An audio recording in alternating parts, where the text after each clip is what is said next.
Hello students, this is BSI academy classes. BSI academy के इस online platform पर आप सभी का एक बार फिर से स्वागत है। जैसा कि आप सभी को ऑलरेडी पता है कि हमने यहाँ पर एक नई सीरीज आप लोगों के लिए स्टार्ट करी है, जो हाल ही में मध्य प्रदेश लोक सेवा आयोग यानी कि MP सेट के द्वारा जो 1 मार्च 2026 को लाइब्रेरी एंड इंफॉर्मेशन साइंस का एग्जाम कंडक्ट होने वाला है, उसके जो प्रीवियस ईयर का क्वेश्चन पेपर है हम उसे सॉल्व करने जा रहे हैं।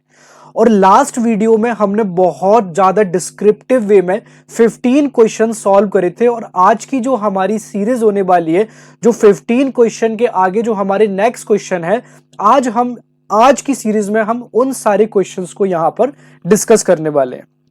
ठीक है, तो सबसे पहले तो सेशन को बहुत ज्यादा से ज्यादा लाइक करो, शेयर करो, और जितने भी आप लोगों के दोस्त हैं उन लोगों को जरूर शेयर करो। ठीक है, और आप लोगों के लिए एक छोटी सी जानकारी मैं देना चाहता हूं। यहां पर BSI एकेडमी पर जो यहां पर KVS है, NVS है और EMRS है, इन सभी एग्जाम्स के लिए जो यहां पर Tier 2 का एग्जाम कंडक्ट होने वाला है, उन Tier 2 के लिए स्पेशल कोर्सेज ऑलरेडी हमारी एकेडमी पर चल रहे हैं। और इसके साथ साथ अगर आप UGC नेट या फिर किसी भी स्टेट्स के सेट एग्जामिनेशन के लिए प्रिपेयर करना चाहते हो, तो BSI एकेडमी से जुड़ के आप यहां पर 2026 में सरकारी नौकरी में जो सपना होता है सिलेक्शन पाने का, वो यहां पर डेफिनेटली पूरा कर सकते हो।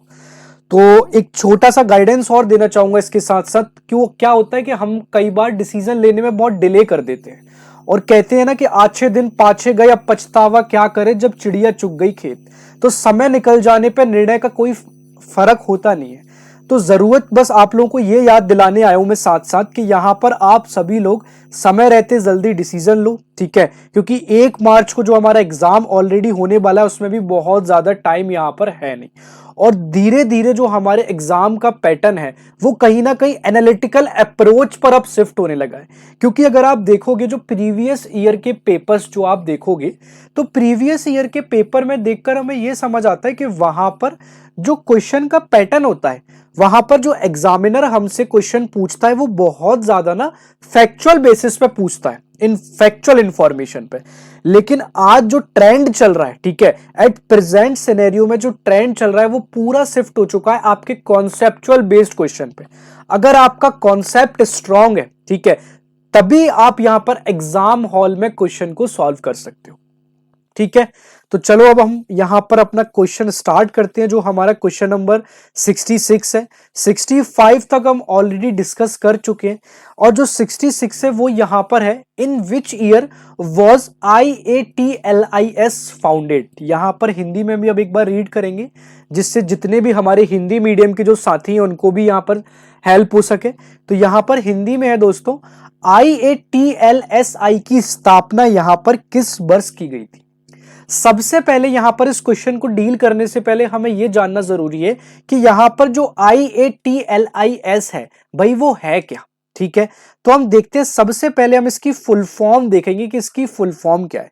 तो यहां पर IATLIS की जो फुल फॉर्म है, वो है यहां पर इंडियन एसोसिएशन। क्या है यहां पर इसकी फुल फॉर्म? Indian association. और थोड़ी सी अपनी जो क्लास है ना, वो फास्ट रहेगी। फास्ट इस वजह से रहेगी क्योंकि अपन यहां पर ना MCQ क्वेश्चन को सॉल्व कर रहे हैं, ना कि अपन यहां पर कोई टॉपिक को रीड कर रहे हैं। तो MCQ थोड़े से हम फास्ट चलेंगे, और जैसे ही कोई टॉपिक समझेंगे तो टॉपिक हम डेफिनेटली स्लो समझेंगे। तो पहला IATLIS की फुल फॉर्म जानते हैं। तो फुल फॉर्म है दोस्तों इसकी Indian association of teachers and library and information science. Clear?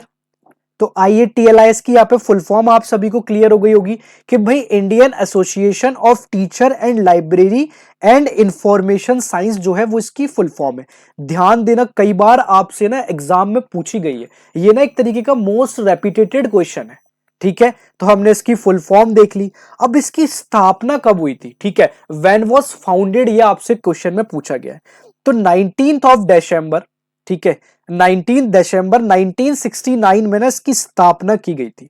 अब यहां पर इसकी स्थापना के पीछे दोस्तों इसका ऑब्जेक्टिव या फिर पर्पस कह लो या फिर उद्देश्य क्या था, ठीक है, जो यहां पर Indian association of teacher and library and information science यहां पर 19 दिसंबर 1969 को यहां पर बनाया गया था। अब इसको बनाने के पीछे ऑब्जेक्टिव या पर्पस क्या है, ठीक है, तो उसको भी हम समझ लेते हैं।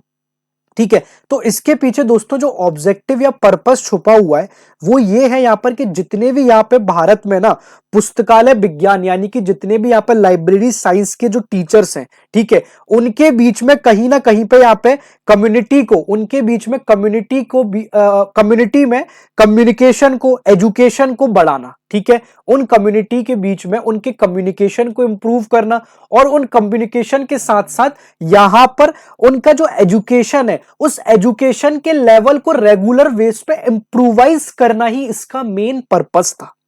क्लियर है? यहां तक बहुत अच्छे से क्लियर समझ आ गया होगा सभी को। ठीक है, अब एक चीज और आप लोगों को बताना चाहता हूं कि एक चीज और ध्यान देना कि यहां पर इसके अध्यक्ष कौन थे। ठीक है, इसके जो प्रथम अध्यक्ष यहां पर कौन थे, तो दोस्तों इसके जो प्रथम अध्यक्ष थे वो थे यहां पर पी.एन. कौला। क्लियर? चलो क्वेश्चन नंबर 66 में कोई भी डाउट? ठीक है, आगे चलें। चलो नेक्स्ट, और आप लोग ना ट्राई करा करो, क्वेश्चन को अटेम्प्ट करने का ट्राई करो। यहां पर क्वेश्चन को देख के क्वेश्चन से भागने से ज्यादा अच्छा है अटेम्प्ट करो। ज्यादा से ज्यादा क्या होगा, गलती तो होगा यहां पर आपका क्वेश्चन। ठीक है, तो ये तो वैसे भी टेस्ट मैच चल रहा है, होता है ना कि जब आप वनडे खेलते हो तो उससे पहले टेस्ट मैच होता है, तो ये तो आपका टेस्ट चल रहा है। वनडे तो आप फाइनल जब आपका पेपर होगा उस दिन आप डील करोगे। ठीक है, तो ये टेस्ट में जितनी गलतियां हो ले कर सकते हो आप लोग। ठीक है, चलो तो नेक्स्ट यहां पर क्वेश्चन है, क्वेश्चन नंबर 67 कि headquarters of IFLA is situated at the. ठीक है, यहां पर जो IFLA यानी कि इंटरनेशनल फेडरेशन लाइब्रेरी एसोसिएशन जो है उसका यहां पर हेडक्वार्टर कहां पर है। ठीक है, मैं इसकी फुल फॉर्म आप लोगों की लिख देता हूं। यहां पर देखो फुल फॉर्म से अगर देखें तो फुल फॉर्म से ना आपके एग्जाम में हर बार 2 से 3 क्वेश्चन आते हैं, और एमपी के लिए, एमपी में जो एग्जामिनर है ना उसके लिए तो बहुत ज्यादा फेमस, बहुत मतलब उसको तो बहुत पसंदीदा क्वेश्चन है उसके लिए। ठीक है, international federation of library association. Clear? Library association and institution इसकी फुल फॉर्म है।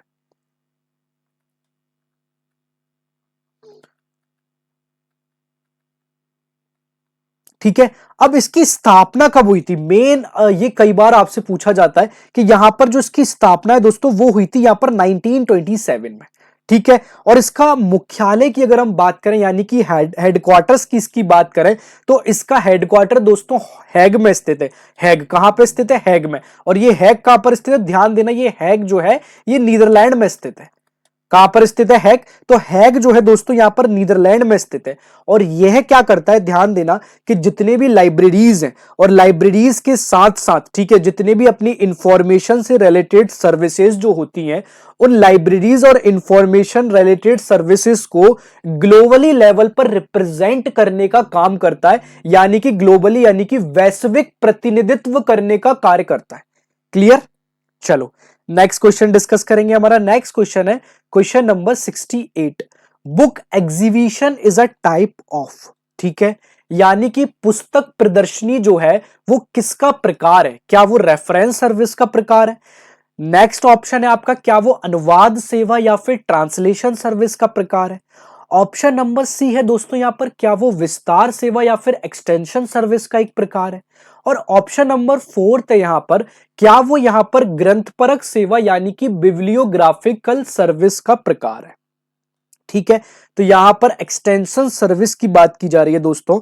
जो यहां पर ध्यान देना सभी लोग कि जितना भी यहां पर बुक एग्जीबिशन है यानी कि पुस्तक प्रदर्शनी जो है वो यहां पर एक्सटेंशन सर्विस का प्रकार होता है। ठीक है, अब इस एक्सटेंशन सर्विस में क्या चीजें की जाती है जिससे बुक एग्जीबिशन को हम इसके अंतर्गत रखते हैं?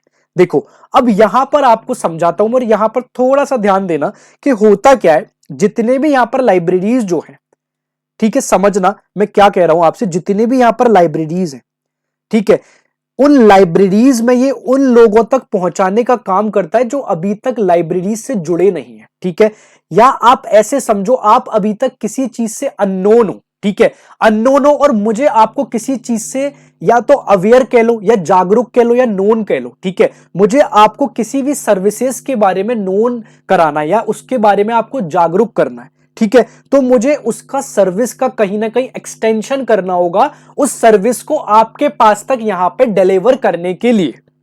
क्लियर है ना?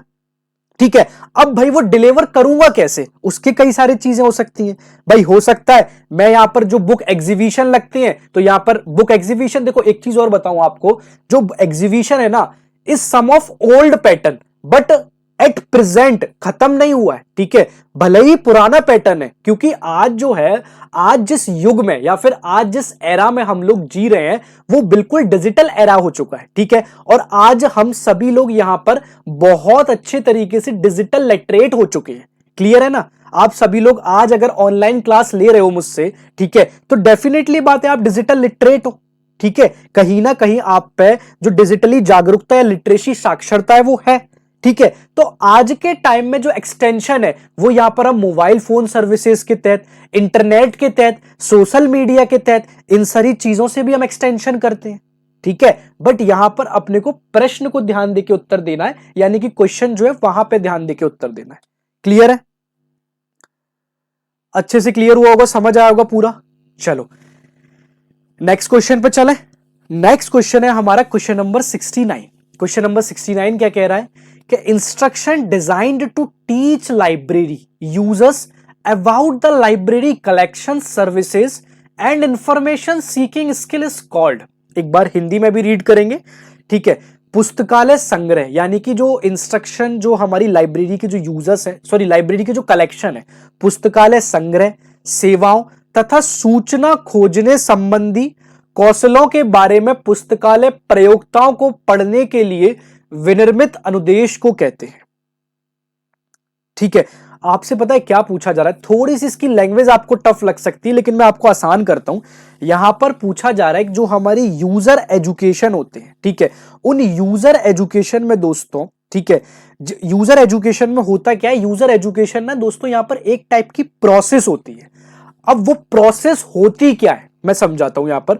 उस प्रोसेस में होता क्या है दोस्तों, जितने भी आपके पाठक यानी कि जो लर्नर्स होते हैं, ठीक है, जैसे आप मेरे यूजर भी हो और इसके साथ साथ आप लर्नर भी हो, आप यहां पर सीखने के उद्देश्य से आए हो, ताकि आप यहां पर जो एमपी सेट एग्जाम है उसे क्लियर कर सको और स्वयं के लिए एक रोजगार स्थापित कर चुको और समाज में यहां पर प्रतिष्ठित नौकरी पाके समाज में यहां पर सम्मान अपने आप के लिए बना सको। क्लियर? ठीक है। तो यहां पर मैं क्या कर रहा हूं, एक प्रोसेस समझो, ये एक प्रोसेस चल रही है यहां पे, जिसके मीडियम से जो मेरे लर्नर्स हैं मैं उनको सिखा रहा हूं कि यहां पर लाइब्रेरी का जो बुक्स का जर्नल है, जो डेटाबेस है, उसको यहां पर आप कैसे स्किल्डफुल यूज कर सकते हो, ठीक है। जिससे यहां पर जो आप सभी लोग जब लाइब्रेरियन बन जाओगे, जैसे ही आप यहां पर लाइब्रेरियन बन जाओगे, तो उस लाइब्रेरियन के भीतर जाके, उस ऑर्गेनाइजेशन के अंदर जाके आप उसका ओरिएंटेशन, यानी कि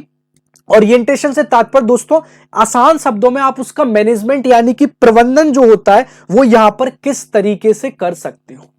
क्लियर है? तो यहां पर यूजर एजुकेशन की बात की जा रही है, समझ आ गया होगा, ठीक है।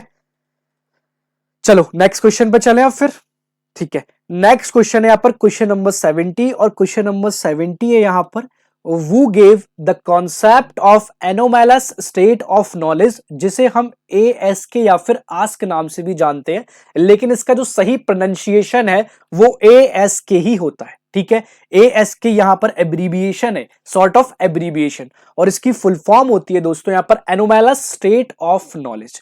ये जो एनोमैलस स्टेट ऑफ नॉलेज है, इसकी अवधारणा या फिर कॉन्सेप्ट कह लो, ये कॉन्सेप्ट यहां पर किसने दिया था? तो दोस्तों निकोलस जे बेल्किन हमारे एक वैज्ञानिक साहब थे, बहुत बढ़िया आदमी थे, आप ऐसा समझना।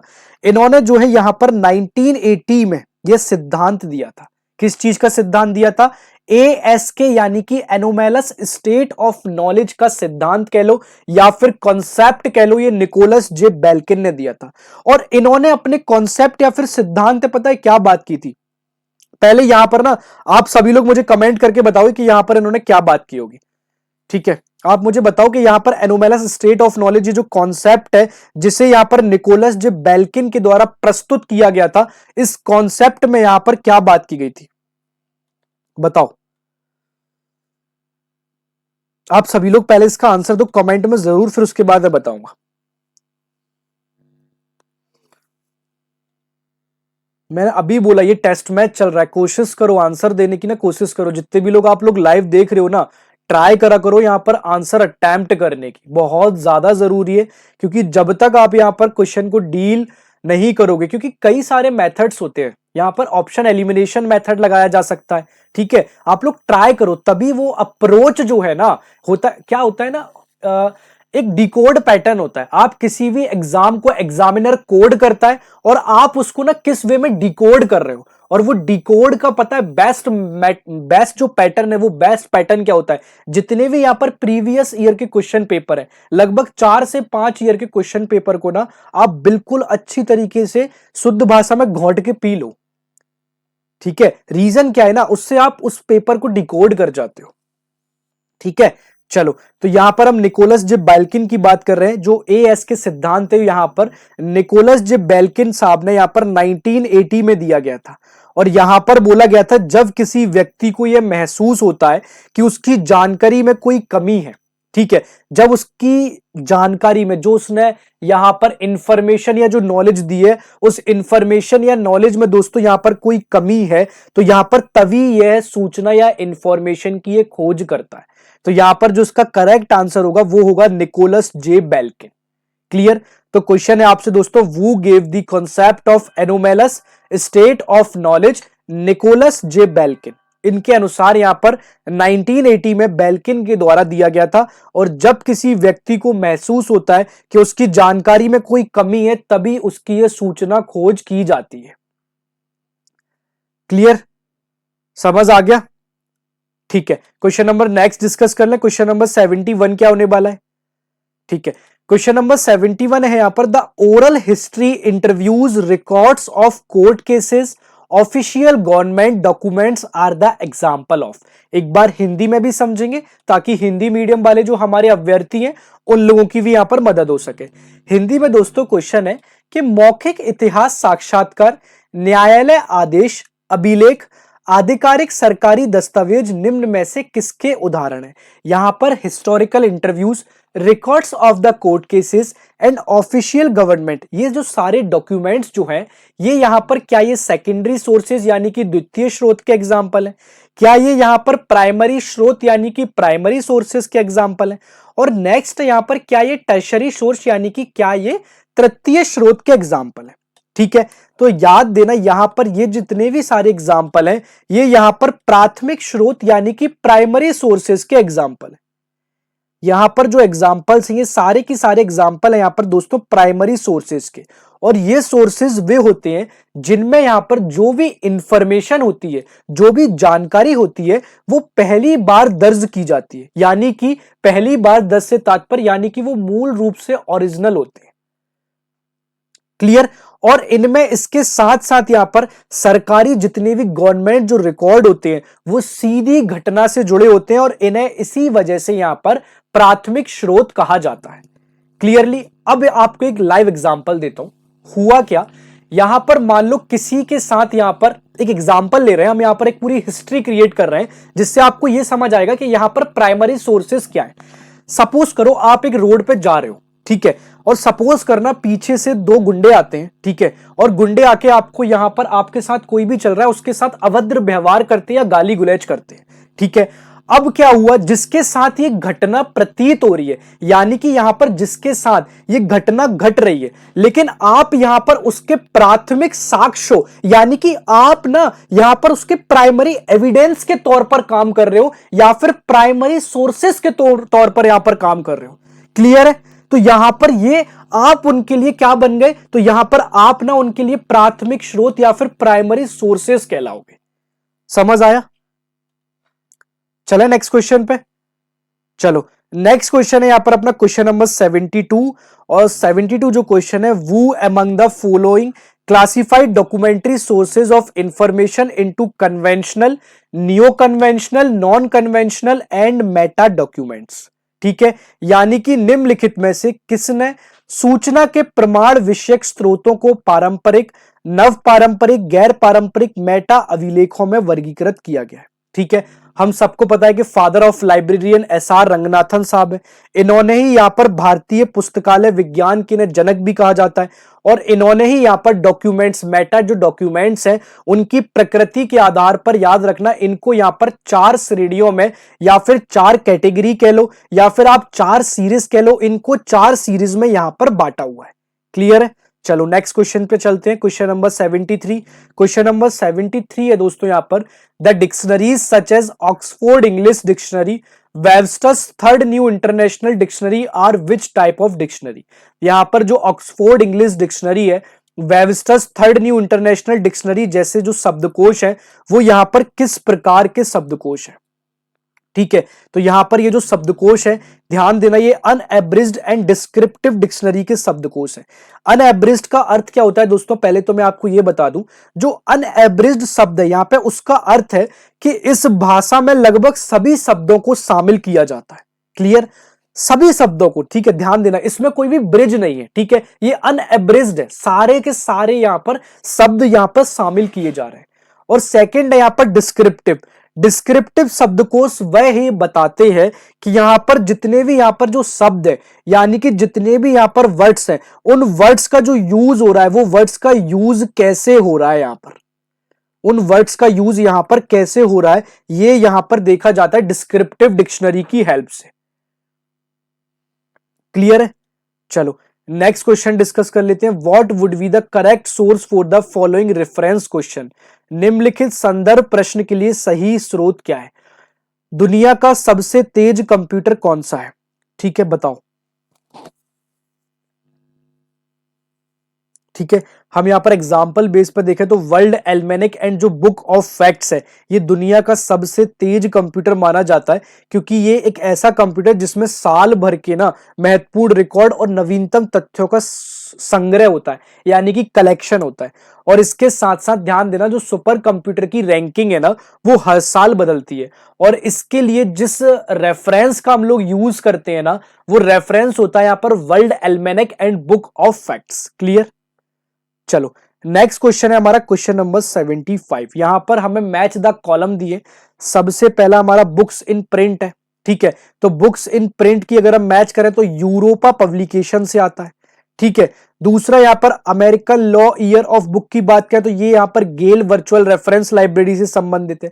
तीसरा हम यहां पर annual review information of science and technology से बात करें तो ये यहां पर association of information science technology से संबंधित है। और चौथा जो वर्ल्ड ऑफ लर्निंग की हम यहां पर बात करें तो यह जो है वॉकर से संबंधित है। चले आगे, सिर्फ 3 से 4 क्वेश्चन और हम सॉल्व करेंगे, फिर हम नेक्स्ट सीरीज में समझेंगे कि और क्या क्वेश्चन है। ठीक है, क्वेश्चन नंबर 76 है यहां पे कि which source of information is to be consulted to find the answer of the following reference question. निम्नलिखित संदर्भ प्रश्न का उत्तर ढूंढने के लिए सूचना के किस स्रोत से संदर्भ लिया जाना चाहिए? What is the present name of the country called Verma? Verma नामक देश का वर्तमान नाम क्या है? ठीक है, तो Columbia gazetteer of the world online, ये एक ऑनलाइन ज्योग्राफिकल डिक्शनरी है। ठीक है, ये क्या है? ये एक प्रकार की भौगोलिक शब्दकोश है, जो यहां पर जितने भी प्लेसेस जो होते हैं, उन स्थानों के नाम हो गया, उनकी यहां पर लोकेशन हो गई, यानी कि स्थिति हो गई, और इसके साथ साथ उनमें जितने भी चेंजेस हो रहे हैं, उनमें जितने भी उनकी भौगोलिक सीमा में, या फिर हम देखते हैं ना कई बार हमारी संसद के द्वारा यहां पर नाम चेंज कर दिए जाते हैं, तो उनमें जो यहां पर नाम चेंज हो रहे हैं उनकी जानकारी यहां पर प्रदर्शित करने के लिए हम Columbia gazetteer of the world online का प्रयोग हम करते हैं। क्लियर है ना? चलो क्वेश्चन नंबर 77 है यहां पर SSRN and HNET are the example of. ये SSRN जो है और HNET है, ये किसके एग्जाम्पल्स हैं? ठीक है, तो यह जो एग्जाम्पल है दोस्तों, ये सब्जेक्ट गेटवे के एग्जाम्पल है। किस चीज के एग्जाम्पल है? यह ध्यान देना, यह जो एग्जाम्पल है ये यहां पर सब्जेक्ट गेटवेज के एग्जाम्पल है। ठीक है, ध्यान देना, SSRN का फुल फॉर्म जो है वो है यहां पर सोशल साइंस रिसर्च नेटवर्क। ठीक है, और इसके साथ साथ जो HNET है, HNET एक प्रकार का ऑनलाइन प्लेटफॉर्म या ऑनलाइन मंच है, जो विशिष्ट विषय जैसे कि सामाजिक विज्ञान हो गया, सोशियोलॉजी हो गया, उनसे संबंधित यहां पर जितने भी रिसोर्सेज है, यानी कि सोर्स संसाधन है, उन तक यहां पर डेटाबेस या फिर शोध तक पहुंच प्रदान करने का काम करता है। ठीक है, चले नेक्स्ट क्वेश्चन पे। नेक्स्ट क्वेश्चन है हमारा question number 78। Which category of human resource are best to help hospital patients, prison inmates, people in rural areas. मानव संसाधन की कौन सी श्रेणी अस्पताल के मरीजों, जेल के कैदियों और ग्रामीण क्षेत्रों की निवासियों की सहायता के लिए सर्वोत्तम उदाहरण है। अभी जैसे हमने एक्सटेंशन सब समझा था ना, तो सेम यहां पर जो एक्सटेंशन वर्कर होते हैं यानी कि विस्तार कार्यकर्ता होते हैं, विस्तार सेवा के तहत जितने भी यहां पर काम करने वाले जो यूजर्स हैं, यूजर्स कह लो या फिर जितने भी यहां पर जो वर्कर्स हैं, यूजर्स कह लो या फिर जितने भी यहां पर वर्कर्स हैं, वो कर्मचारी यहां पर लाइब्रेरी से दूर रहने वाले जितने भी यहां पर वंचित समूह जो मरीज हैं, कैदी हैं आदि हैं, उन तक यहां पर सूचना पहुंचाने का काम करते हैं। क्लियर? चलो नेक्स्ट क्वेश्चन हम डिस्कस करेंगे। नेक्स्ट क्वेश्चन है यहां पर Indian national science academy, Sahitya academy and American chemical society are example of which type of information service. भारतीय राष्ट्रीय विज्ञान अकादमी, साहित्य अकेडमी और अमेरिकन केमिकल सोसाइटी किस प्रकार के सूचना संसाधनों के उदाहरण हैं। ठीक है, ये ध्यान देना दोस्तों, ये जितनी भी यहाँ पर जो संस्थान है, ये यहाँ पर ऐसी संस्थाएं हैं जो यहाँ पर जो साइंस है, विद्वान जितने भी यहाँ पर विद्वान जो लोग होते हैं, जैसे रिसर्चर्स होते हैं और जो यहाँ पर पेशेवर है, उनके ग्रुप द्वारा विज्ञान या साहित्य को बढ़ावा देने के लिए बनाई जाती है। तो ये लर्न्ड सोसाइटी है एंड प्रोफेशनल इंस्टीट्यूशंस है, यानी कि एक प्रकार की प्रबुद्ध सोसाइटी एवं व्यावसायिक संस्था है। क्लियर है? चलो तो आज की सीरीज को हम यहीं समाप्त करते हैं। छोटा सा कम टाइम लेके हम मैक्सिमम क्वेश्चंस को कवर करने की कोशिश करेंगे और जितने भी UGC NET, SET, KVS, NVS, EMRS, DSSB जैसे एग्जाम्स की आप तैयारी कर रहे हैं, तो इन सारी चीज़ों के इन सभी कोर्सेज हमारी एकेडमी पर चल रहे हैं। तो आप डेफिनेटली हमारे एकेडमी से जुड़ के इन कोर्सेज को लेके अपनी तैयारी को एक बहुत अच्छी तरीके से एक सही दिशा दे सकते हैं। चलो, थैंक यू, बाय बाय।